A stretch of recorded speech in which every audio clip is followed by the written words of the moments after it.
इथे आपल्याशी संवाद साधायला आलेलो आहे। नंतर काँग्रेसचे ज्येष्ठ नेते बाळासाहेब थोरात साहेब येणार आहेत, आपले उमेदवार देखील येतील आणि मी इथून पुढे माहीमला जाणार आहे। कारण आता मुंबई, ठाणे, कल्याण या पूर्ण परिसरात, पालघर या मतदारसंघामध्ये, नाशिकमध्ये निवडणूक आता आहे। आज उद्धव साहेब नाशिकमध्ये आहेत, मी इथे आपल्या समोर आहे। आणि निवडणूक जेव्हा जाहीर झाली, निवडणूक जेव्हा घोषित झाली, तेव्हा आपल्या सर्वांना वाटलं होतं अरे 20 मे ते कधी तारीख येणार, कधी आपल्याला मतदानाचा अधिकार बजावता येणार। 20 मे म्हणजे मार्च 14-17 पासून आतापर्यंत आपलं वाटलं होतं 2 महिने निवडणूक खेचलेली आहे। आपल्या सगळ्यांना वाटलं होतं की खेचले कारण भाजपचा काहीतरी फायदा होऊ शकतो, पूर्ण यंत्रणा लावू शकते भाजप। पण हा म्हणता आता 20 मे जवळ आलेली आहे, 3 की 4 दिवसावर 20 मे आहे। प्रत्येक टप्प्यात आपण पाहायला लागलेलो आहे भाजप एक्सपोज होत चाललेली आहे। आणि कदाचित भाजपच्याच लोकांना आता वाटतं असं की उगाची निवडणूक खेचली, 2 टप्प्यात झाली असती तर बरी झाली असती। पण आज आपण पाहतोय महाराष्ट्रात जे वातावरण आहे तेच देशभरात वातावरण आहे आणि देश केंद्रात येणार म्हणजे येणारच। आणि हे स्पष्ट आहे, कारण मी आत्ता पण येत असताना देशाचे सर्वोच्च नेते पंतप्रधान महोदय मुंबईत आलेले आहेत आणि मुंबईत आल्यानंतर आपण पाहिलं की ट्रॅफिकची पूर्ण हाल झालेले आहेत। अनेक ठिकाणी लोक अडकलेले आहेत, रस्ते बंद ठेवलेले आहेत। घाटकोपर, अंधेरी घाटकोपर मेट्रो जी आहे ते चित्र आपल्या सगळीकडे दिसत आहे। ती काही झुंबड उडाली तिथे, ते पण आपल्याला दिसत आहे, डोळ्यासमोर आहे व्हिडिओ। आणि मग भाजपचे नेते किंवा भाजपचे लोक आपल्या मुंबईत आले, आपल्या महाराष्ट्रात आले की महाराष्ट्राचा गोंधळ कसा होतो हे चित्र आजचं प्रतीक आहे, बोलकं चित्र आहे। दुर्दैव एवढंच आहे की एका ठराविक भाषेच्या लोकांसाठी प्रधानमंत्री महोदय आज रोड शो करत आहेत, एका ठराविक पट्ट्यात रोड शो करत आहेत। का नाही ते आपल्या गिरगावमध्ये जाऊन रोड शो करत आहेत किंवा छत्रपती शिवाजी पार्कच्या आसपास रोड शो करत आहेत। आज आपण पाहिलं असेल, जे मी सांगत आहे तुम्हाला, प्रधानमंत्री महोदयांची सभा असताना काही कांद्याचे शेतकरी तिथे आंदोलन करत होते, लासलगावला आंदोलन करत होते आणि सगळ्यांना अटकेत टाकलेलं आहे। हे जुलमी सरकार जे आहे हे भाजपचं, ते आपल्याला घालवण्यासाठी आपल्याला 20 मे हा महत्त्वाचा दिवस आहे। 20 मेची वाट आपण खूप दिवस पाहत होतो, या वर्षाची वाट, या क्षणाची वाट आपण अनेक वर्ष पाहत होतो। गेले 5 वर्ष आपण विचार करत होतो आपल्याला संधी कधी मिळणार सरकार बदलण्यासाठी। ती संधी आपल्या हातात आलेली आहे। आज आपल्याला निर्धार करायचा आहे, आज आपल्याला निश्चय करायचा आहे की येत्या देशात विषय तसे अनेक आहेत, भरपूर विषय आहेत, बोलण्यासारखं खूप आहे। पण गेल्या 2.5 वर्षात आपण पाहत आलेलो आहोत की महाराष्ट्रावर जो अन्याय होत आहे तोच आज प्रत्येक राज्यावर देशातल्या हा होत चाललेला आहे। तसं पाहायला गेलं तर दिल्लीमध्ये अरविंद केजरीवालजी जसं यांना अटक केली गेली, मुख्यमंत्री सिटिंग सीएम चांगलं काम करतात, 3 वेळा जिंकलेले मुख्यमंत्री, लोकांनी निवडून दिलेले मुख्यमंत्री, ह्यांना उचललं का? तर कोणीतरी जाऊन कानात सांगितलं कोणाच्या तरी की यांनी घोटाळा केलेला आहे, उचललं आणि आत टाकलं, उचललं आणि आत टाकलं। तसंच हेमंत सोरेनजी घोटाळा केला म्हणून उचललं आणि आत टाकलं। आज आपण पाहतात सर्वोच्च न्यायालयाने जेव्हा मागच्या आठवड्यात बेल दिली त्या दिवसानंतर 1 दिवस सुद्धा अरविंद केजरीवाल साहेब शांत बसले नाहीयेत। ते असतील किंवा इतर सगळे नेते असतील आपल्या इंडिया आघाडीचे, प्रत्येक दिवस रात्र एक करून मेहनत करत आहोत आपण आपल्या देशातली लोकशाही वाचवण्यासाठी आणि तुमचा आवाज दिल्लीपर्यंत पोहोचवण्यासाठी। दिल्ली आज ठरवत आहे, दिल्लीने निर्धार केलेला आहे, दिल्लीने निश्चय केलेला आहे, दिल्लीने ठरवलेला आहे की 7च्या 7 जागा ज्या आहेत ते इंडिया आघाडीसाठीच निवडून देणार। तिथे आप आणि काँग्रेसची आघाडी आहे, 7च्या 7 जागा आपण तिथे जिंकत आहोत। पंजाबमध्ये आपण पाहिलं असेल 12च्या 12 जागा आम आदमी पार्टी जिंकणार आहे। तसंच आपण पाहाल, आजच मी तेजस्वी यादवांशी बोलत होतो, त्याकडेच अशी गद्दारी झाली, त्यांच्यासोबत पण तशीच गद्दारी झाली आणि पक्ष फोडला नाही तरी सरकार पाडलं आणि नितीश कुमारजी भाजपसोबत गेलेत। आता मी त्यांना परिस्थिती विचारत होतो फोनवर, कधी कधी मी चौकशी करत असतो त्यांची। व्हीलचेअरवर आता सध्या पाठ त्यांची दुखत आहे, पण ते देखील प्रत्येक दिवशी सभेला जातात, पाठीचं दुखणं आहे, सगळं काही आहे, पण सभेला जातात। आणि आज 2019ला ज्यांची 1 सीट होती आरजेडीची, तेच तेजस्वी यादव आता पुन्हा एकदा दिल्लीकडे निघालेत 15 सीट कमीत कमी घेऊन। हेच चित्र दक्षिण भारतात दिसत आहे। आजच DK शिवकुमार साहेबांनी सांगितलेलं आहे की दक्षिण भारतातून भाजपला 10च्या जास्ती सीट मिळत नाहीत, 130 जागा आहेत, त्यापेक्षा 10च्या पुढे जात नाही भाजप. आज मी तुम्हाला विचारत आहे, आज हे देशातलं जर चित्र असेल, महाराष्ट्र पहिल्या टप्प्यातलं इंडिया आघाडी सोबत उभं राहिलंय, दुसऱ्या टप्प्यात इंडिया आघाडी सोबत उभं राहिलंय, तिसऱ्या टप्प्यात चौथ्या टप्प्यात इंडिया आघाडी महाविकास आघाडी सोबत उभं राहिलंय, तुम्ही कोणाला मतदान करणार आहात?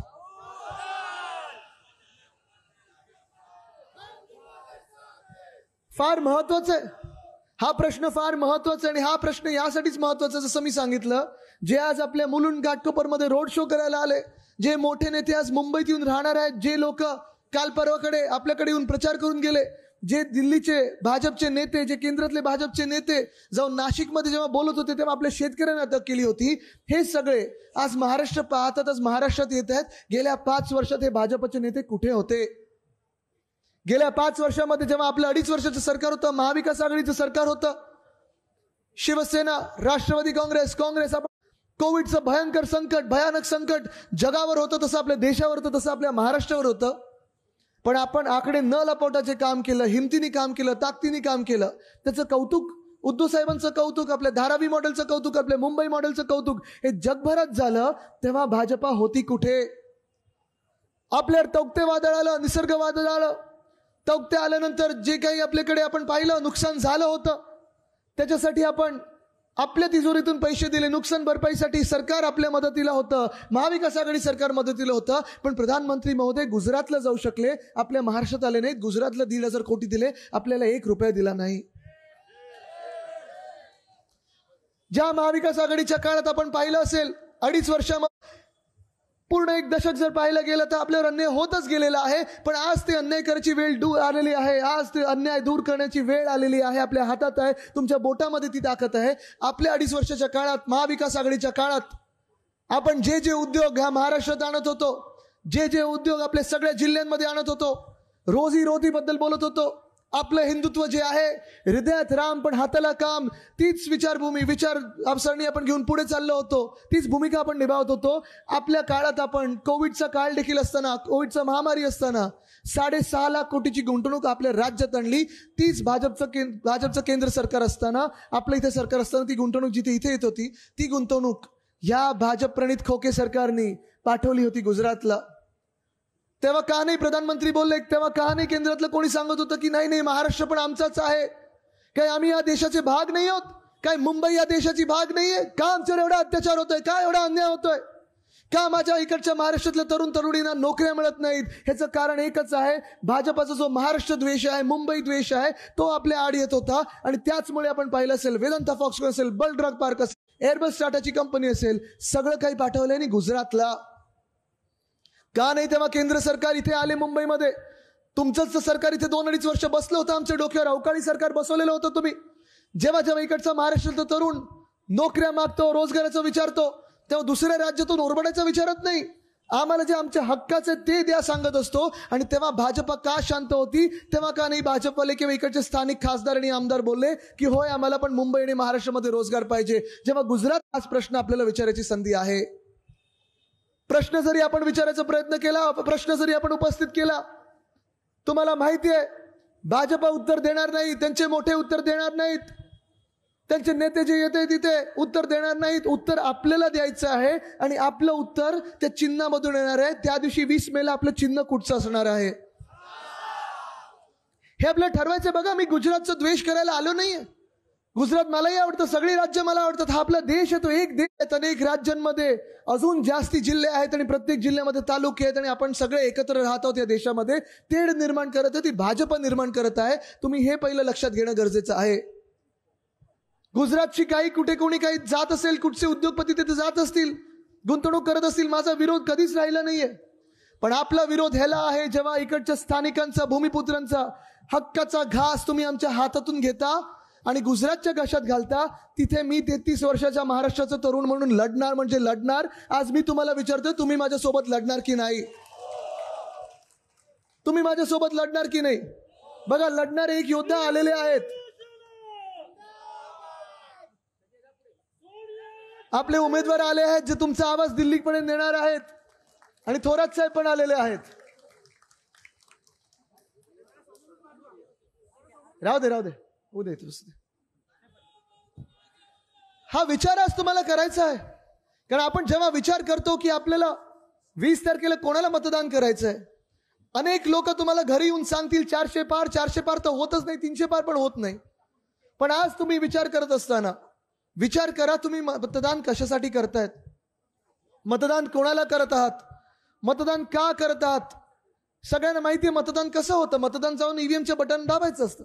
पण ते ईव्हीएमचं बटन दाबताना तुमच्या समोर जे चिन्ह असेल, इथे मशाल आहे आणि कमळ आहे, पण जिथे जिथे कमळ आहे तिथे चिखल पण आहे. हा लक्षात घ्या. तुम्ही कमल कीचड में ही खिलता है, तुम्हाला ते कीचड तुमच्या मतदारसंघात पाहिजे का, हा तुम्ही लक्षात घेण्यासारखा विषय आहे. आपल्याला निर्णय घ्यायचा आहे आज की जे आपल्या हक्काचं मतदान असेल. आज इथे सगळे बसलेले तुम्ही समोर जनता आणि नागरिक मुंबईकरच म्हणून नाही, तर तुमचे जिथे जिथे मित्र असतील, परिवार असेल, त्यांना फोन करून सांगायचं तुम्ही तुमच्या हक्काच्या आवाजाला मतदान करा. तुम्ही अशा आवाजाला मतदान करा, अशा पक्षाला मतदान करा, अशा आघाडीला मतदान करा जे दिल्लीमध्ये पण तुमचा आवाज नेईल. आत्ताची एक भाजपची विचारसरणी, विचारधारा जी आतापर्यंत पाहत आलेलो आहे, गेले 10 वर्ष मी पाहतोय की एक मन की बात कोणीतरी करेल आणि बाकी सगळ्यांनी मम बोलायचं. असं मम बोलणारे आपल्याला नको आहेत. आपल्याला आरेला कार्य करणारी लोक हवेत. जर काही चुकत असेल कोणाचं, केंद्र सरकार कोणाचंही असो, चुकलं तर हिंमतीने बोलणारं तिथे पाहिजे. मुंबईचा आवाज आपल्याला दिल्लीमध्ये पाहिजे, हक्काचा आवाज पाहिजे आपल्याला. पण परिस्थिती जी आपण पाहत चाललेली मुंबईमध्ये बिकट परिस्थिती होत चालली आहे, बेकार परिस्थिती होत चाललेली आहे. आणि ही परिस्थिती आपल्याला बदलायची असेल तर आपल्याला 20 तारखेला मतदान तुम्हाला मशालीलाच करायला लागेल. आपण सगळे इथे हाडामासाचे मुंबईकर आलेलो आहोत. मुंबईने तसं सगळं राजकारण पाहिलेलं आहे. गेल्या 2.5 वर्षातलं राजकारण पाहिलं, त्याच्या 2.5 वर्षाचा आधीचा कार्यकाळ पाहिलेला आहे आणि आपल्या हक्काची मुंबई महानगरपालिकेतलं आपलं काम पाहिलेलं आहे. मुंबई महानगरपालिकेचं काम थोडंसं सांगायचं, कारण मला दुःख या गोष्टीचं होतं की ज्या मुंबईवर आपलं प्रेम आहे, जी मुंबई म्हणजे आपलं हृदय आहे, जी मुंबई आपण सगळे आहोत, जी मुंबई आपली आई आहे, त्याच मुंबईला लुटण्याचं काम ही भाजपा करत आहे, हे मिंदे सरकार करत आहे. मी जास्ती वेळ घेणार नाही, कारण मला पुढेही माहीमला निघायचं. मला माहिती आहे तुम्ही कोणाला मतदान करायचं हे ठरवलेलं आहे. तरी देखील तुम्हाला 2-3 गोष्टीत सांगतो. तसं बोलताही येत नाही, थोडा घसा बसलाय, पण तरी नडणार आणि भाजपला आडवं करणार. घसा बसला असेल तरी भाजपला खालती बसवणार. मुंबई महानगरपालिका, थांबा माझा पोचू दे थोडा. आता मुंबई महानगरपालिका गेले 25 वर्षाची आपण काम करत आलेलो आहोत. 25 वर्ष आपले शिवसैनिकचे नगरसेवक असतील, अनेक वेगळ्या पदावर केलेले कामं असतील. आपण पाहिलं असेल 25 वर्षात जेव्हा 1997 मध्ये आपल्या हातात सत्ता आली तेव्हा 650 कोटीचं डेफिसिट होतं मुंबई महानगरपालिकेचं, तोटा होत होता. आणि ते पूर्ण फायनान्शियल प्लॅनिंग, आर्थिक सगळं प्लॅनिंग करून जेव्हा आपण 2022 पर्यंत टर्म 25 वर्षाची पूर्ण केली, त्या मिनिटाला आपण मुंबई महानगरपालिकेचे पैसे वाचवून जपवून प्लॅनिंग करून तेच आर्थिक तोटा जो होता 750 कोटीचा, तो 92,000 कोटीच्या सरप्लस मध्ये नेला. ह्याला बोलतात आर्थिक प्लॅनिंग, ह्याला बोलतात काम करणं. ही सगळी कामं करत असताना पाण्याचे दर जे आहेत, मुंबईकरांना पाण्याचे दर, सर्वात परवडणारा पाण्याचा दर कदाचित आपल्या मुंबईत असेल, मग कुठच्या दुसऱ्या महानगरपालिकेत असेल. बीएसटी, ते किती लोक बीएसटीने प्रवास करतात, जरा हात वरती करून दाखवा. सगळे करतात ना.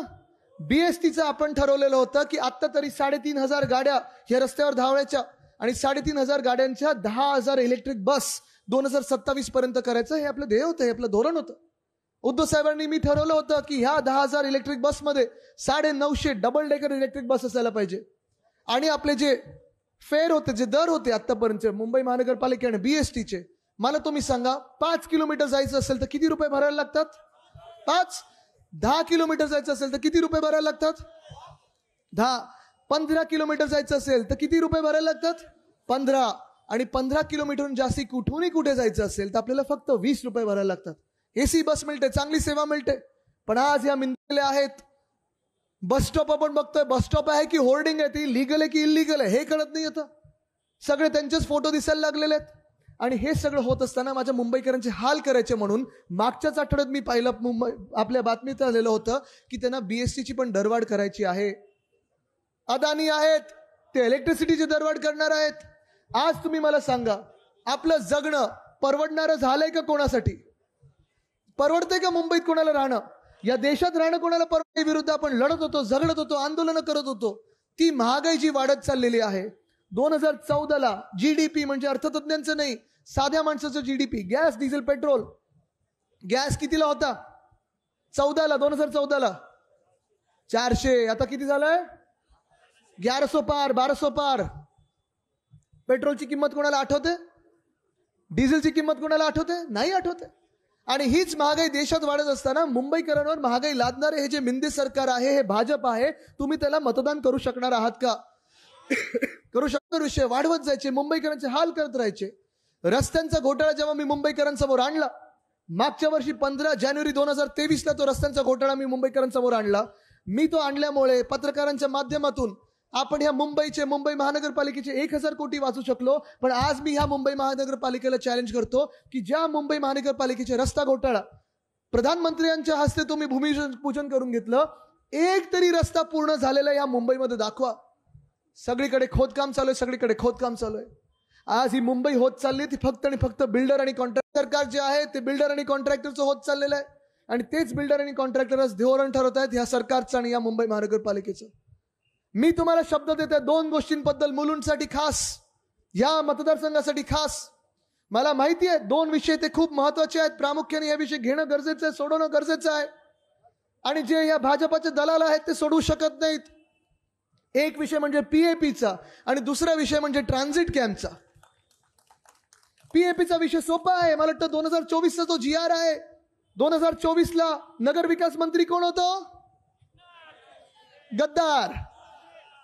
मुख्यमंत्री कोण होता? घटनाबाह्य गद्दार. चूक कोणाची आहे? गद्दार. थोपवतात कोणावर? तुमच्यावर, नागरिकांवर.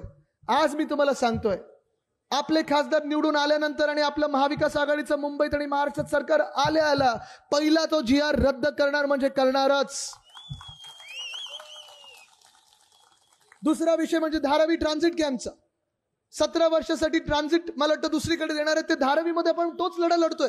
धारावीकरांना देखील कुठेही बाहेर त्यांच्या मतदारसंघाच्या जायचं नाही, त्यांच्या एरियाच्या बाहेर जायचं नाहीये. मला माहिती आहे मुलुंड काही धारावीच्या विरोधात नाहीये, धारावीला मुलुंडचा विरोध नाहीये. पण आज प्रश्न हा आहे, जी मिठा घरं अदानी समूहाला तुम्ही देत आहात 17 वर्षासाठी, 20 वर्षासाठी, ती खरोखर मिठा घरं तुम्ही परत त्यांच्याकडून घेणार आहात का? त्या लोकांना तुम्ही परत तिथे धारावीत नेणार आहात का? त्यांना त्यांचे सचिन भाऊ तिथे आहेत.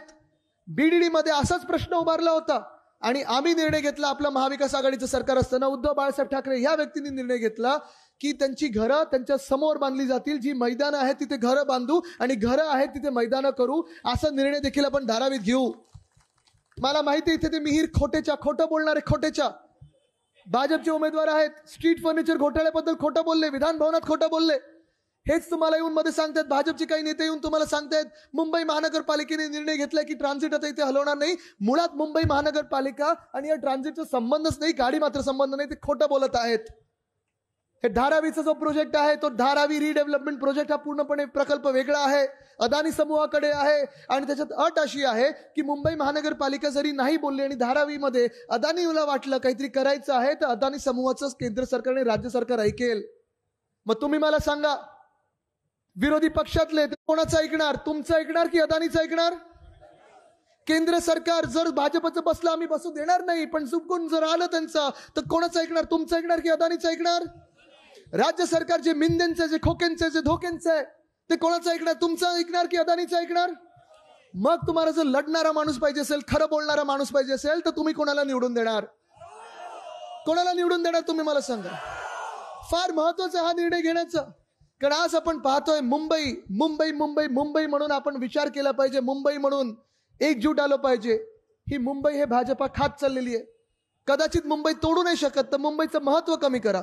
आर्थिक केंद्र जे आहे ते हलवा, मुंबईला आर्थिकदृष्ट्या तोडा मोडा आणि मुंबईचं महत्व संपलं की मग मराठी माणसाला इथून बाहेर घालवा, मुंबईकरांना बाहेर घालवा. जातपात धर्म कुठचंही असलं तरी स्वतःचेच लोक इथे बसवा. हे ते भाजपचं धोरण आहे, ते आपल्याला लक्षात घेऊन त्या दिवशी मतदान करायला लागेल. मुंबईचं महत्व तुम्हाला सांगण्याची गरज नाही. मुंबई या देशाची आर्थिक शक्ती आहे. काँग्रेसचे जेव्हा सरकार होतं केंद्रात, युपीचं सरकार होतं, डॉक्टर मनमोहन सिंग साहेबांनी इकडेच इंटरनॅशनल फायनान्शियल सर्व्हिस सेंटर आपल्या BKC मध्ये दिलं होतं. पण ज्या मिनिटाला भाजपचं सरकार आपल्या डोक्यावर बसवलं, कदाचित आपण सगळ्यांनी डोक्यावर बसवलं, आपणच प्रचार करत होतो, आपली चूक झाली. एक ही भूल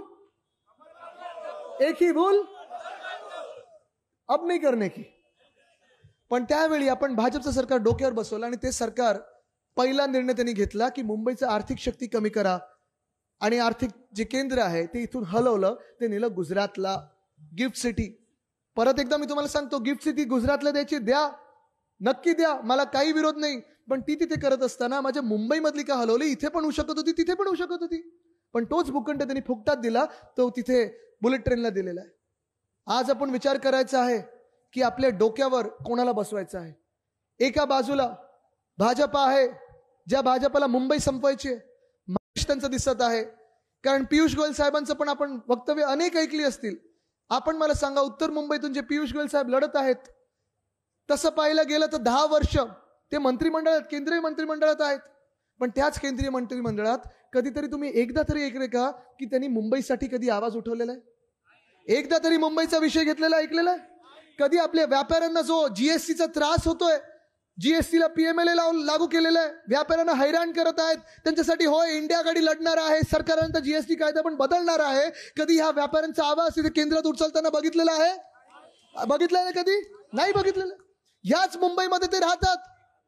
पण दिल्लीकर झाल्यानंतर, केंद्रीय मंत्रिमंडळात गेल्यानंतर पियुष गोयल साहेब आणि भाजपानी कधीही आपल्या मुंबईच्या लोकलची परिस्थिती बदलताना बघितली आहे का?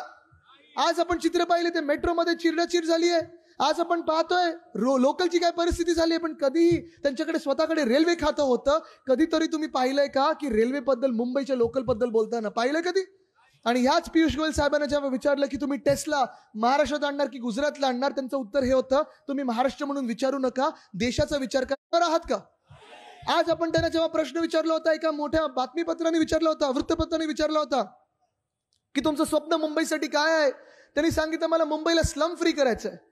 स्लम फ्रीचं स्वप्न अनेक लोकांनी पाहिलेलं आहे. माझ्या आजोबांनी, वंदनीय हिंदू सम्राट बाळासाहेब ठाकरेंनी देखील SRA योजना जेव्हा ह्या मुंबईमध्ये आणली, त्यांचं स्वप्न हेच होतं, ज्याचं जिथे झोपडी आहे तिथेच त्याला हक्काचं घर मिळायला पाहिजे.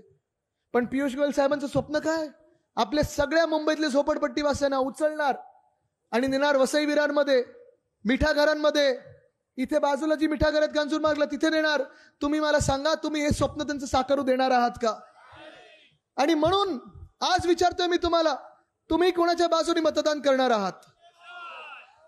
तुम्ही कोणाला मतदान करणार आहात? तुम्ही आपल्या भाऊला दिल्लीला पाठवणार आहात की दिल्ली समोर झुकणाऱ्या भाजपला पाठवणार आहात? तुम्ही मशालीला मतदान करणार की भाजपला, जी भाजप मुंबईला संपायला निघाले, कोणाला मतदान करणार तुम्ही? तुम्ही मशालीला मतदान करणार की भाजपला, ज्या भाजपने गुजरातला उद्योग दिले, कोणाला मतदान करणार तुम्ही? तुम्ही भाजप, ती भाजप ज्यांनी मुंबईचं महत्व संपवण्याचा प्रयत्न केला, तुम्ही त्यांना मतदान करणार की मशालीला मतदान करणार? तुमच्यामध्येच राहणारा उमेदवार, आपला भाऊ, मशालीला मतदान करणार की हवेत फिरणाऱ्या भाजपला मतदान करणार? तुम्ही मुंबईचा आवाज दिल्लीपर्यंत देणाऱ्या मशालीला मतदान करणार की दिल्लीची दादागिरी मुंबईवर लादणाऱ्या भाजपला करणार?